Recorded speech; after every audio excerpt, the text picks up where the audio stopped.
What's the most annoying thing about the DJI Mini 4 Pro? Is it being able to hand launch and hand catch?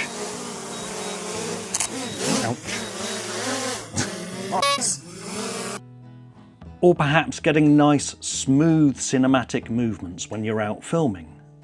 This one comes a close second, the fact that the Mini 3 Pro filters don't fit the Mini 4 Pro lens.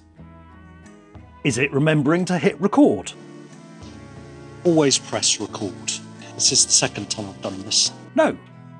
The one thing I've heard people over and over again complain about is the prop guard.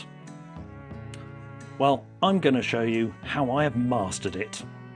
And you can too. Is a prop guard absolutely necessary?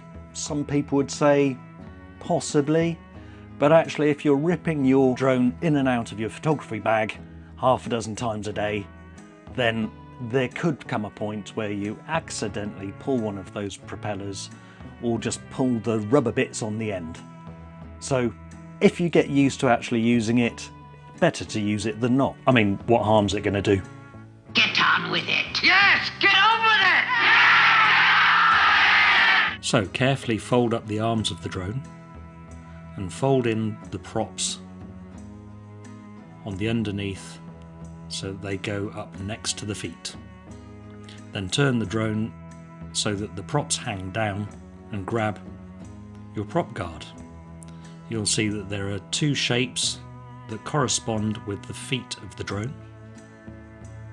You just need to make sure that these line up correctly. The props then go either side of this V-shaped part here, and that should fit nice and snugly. You should feel it clipping the housing. Turn the drone over and make sure that the top props are also in a V. You'll see that there are lugs here that actually fit in the vents and line up quite nicely.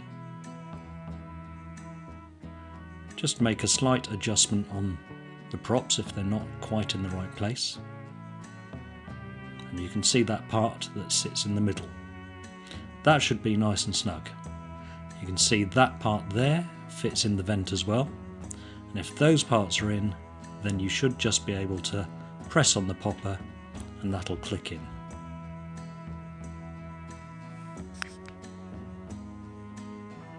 Just takes a little bit of practice, but you should get the hang of it in no time. One other thing I noticed is that there are parts on here as well. There's the vent parts that fit in, and there are also parts on the side and on the bottom as well. And just a quick demonstration again, all the way around. You can do this quite quickly after a few times, checking it's snug and pressing the popper. I know this may not have been the most interesting video in the world, but if you have found it useful, then please do drop me a like, and if you want to see any more of my videos, then please do subscribe and click on notifications to get notifications. Oh, and watch this.